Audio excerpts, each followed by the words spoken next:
छुट्टी की थी।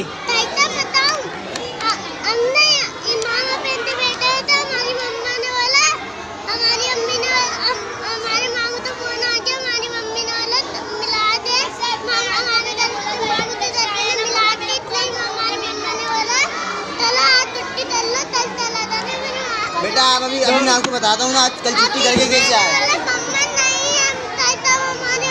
मुर्गा बन जाए जल्दी से यहाँ पे।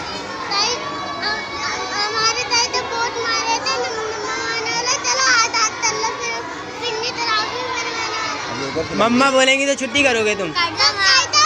हमारी अम्मी ने अभी बोल दिया, मुर्गा बनाओगे आज? मम्मा ने छुट्टी करा ली, फिर मम्मा ने बोल दिया तो तुम मम्मा के पास पढ़ते हो मेरे पास पढ़ते हो? तो हमारी मम्मा ने भेजा ही नहीं। मुर्गा तो पक्का बनाओगे मुर्गा। हमारी मम्मा ने तो भेजा नहीं। इसकी तरह मुर्गा बनाओ जैसे मुर्गा बना हुआ है। मुर्गा बनना आता है?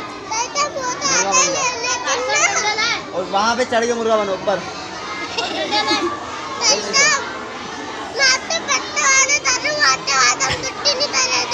क्यों? जाओ तुम। मेरा हाथ क्यों खींच रहे हो?